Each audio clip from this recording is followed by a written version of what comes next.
Nessa última rodada do Campeonato Brasileiro, o Flamengo venceu o Vitória por incríveis 8-0. Sim, 8-0. Esse já é o maior placar da história do futebol brasileiro na era dos pontos corridos. Esse placar não só escancara a qualidade absurda desse time do Flamengo, como também a disparidade financeira entre os times. Não só o Vitória, assim como outros do futebol brasileiro. Mas calma, antes que tu venha aqui me criticar dizendo que eu só tô falando isso porque o meu time não tem esse poder de investimento, que é algum tipo de recalque, não. Eu vou fazer um contexto dessa situação e tu vai entender onde eu quero chegar. O meu nome é Gabriel Sena e esse aqui é o Futebol na Essência. Como eu citei na introdução do vídeo, esse placar escancara não só a qualidade do Flamengo, como também a questão financeira. O Flamengo tem um elenco absurdo, não são só os 11 titulares que são muito bons. Praticamente tem 2 times, o time reserva do Flamengo eu acredito que brigaria para ser campeão do Brasileirão. E por motivos muito óbvios, o Flamengo só consegue ter esse elenco absurdo porque gera muita receita, porque tem muito dinheiro. Agora, a questão é, a culpa não é do Flamengo de ter muito dinheiro, e sim mérito sobre isso. O Flamengo se organizou há mais de 10 anos para fazer esse cenário hoje ser possível. Quando a gente fala do Flamengo mais antigo, os próprios torcedores do Flamengo falam e fazem piada sobre como era a situação do clube lá por 2013, 12 mais ou menos, que era um time que não tinha uma estrutura boa, não tinha um investimento bacana, trazia jogadores que não eram conhecidos, tem meme de jogador do Flamengo, tem meme de treinador sendo apresentado, então era assim, é um clube que passou por momentos bem difíceis, teve chances ali de ser rebaixado, flertou com uma segunda divisão, mas não chegou a cair. O Flamengo abdicou de competir, de poder vencer por muito tempo para conseguir se reestruturar e chegar na situação com que está hoje. Outros times brasileiros também tiveram essa mesma oportunidade de poder se reestruturar, talvez não na mesma magnitude, porque não tem esse mesmo tamanho de marca ou de torcida como tem o Flamengo, mas poderiam estar hoje muito bem. Eu cito como exemplo o Inter aqui de Porto Alegre, que entre 2006 a 2010 foi um time que ganhou bastante coisa, foi um dos times que mais faturou no país, vendeu jogadores muito bem e mesmo assim não conseguiu se reestruturar. Teve dinheiro para poder investir no seu CT, nas categorias de base, e isso não foi feito, inclusive foi rebaixado e ainda teve escândalos de corrupção. E assim como o Inter, nós temos também como exemplo o Santos, que é um time que vira e mexe e lança jogadores que eles vendem por valores absurdos para o futebol europeu, como o Neymar, o Rodrigo, o Wesley, enfim. E é um time que financeiramente hoje também não está bem, inclusive também jogou a segunda divisão.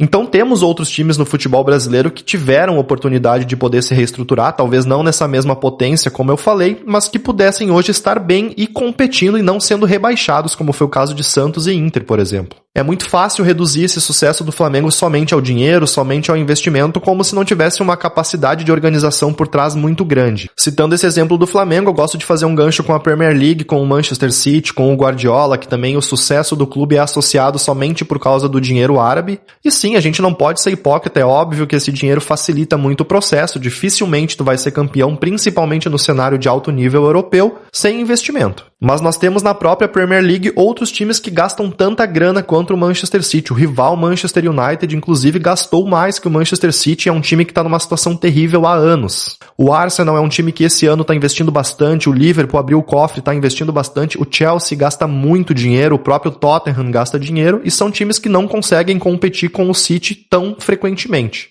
Nessa última temporada nós tivemos o Liverpool como campeão inglês, que tem mérito total, o Arne Slot fez um trabalho espetacular pós saída do Klopp, mas nós sabemos que o Manchester City deu uma oscilada e também não foi um rival para competir ali.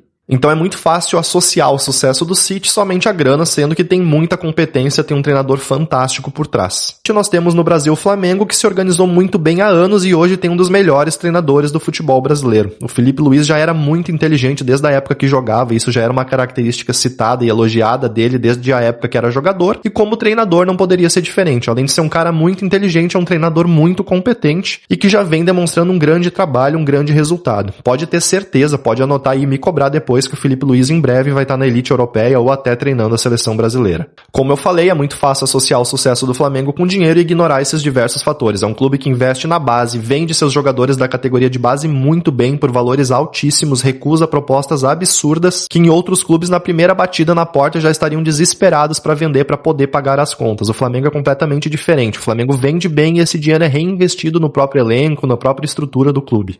É um time que soube se estruturar desde baixo, desde as coisas mais simples para poder chegar no nível que está hoje e vender a sua marca muito bem. Acredito que no futebol brasileiro a gente precise sim falar sobre a divisão de cotas de televisão para ter um equilíbrio um pouco maior, para que sim possa ter mais competitividade. A gente ter times tradicionais como o Inter, como o Grêmio, Fluminense, Santos, Vasco, podendo também estar nessa briga, o que hoje a gente sabe que é muito difícil. Mas como eu disse, também é muito fácil simplificar tudo a dinheiro e esquecer da parte de competência, da parte de organização, de profissionalização dos clubes. Para contextualizar aqui no vídeo, sim, a questão financeira é o fator principal para que o Flamengo possa estar sobrando no futebol brasileiro. Mas nós temos outros times como Palmeiras, Atlético Mineiro, Cruzeiro, Botafogo, que também investem muita grana e não têm esse mesmo sucesso que o Flamengo.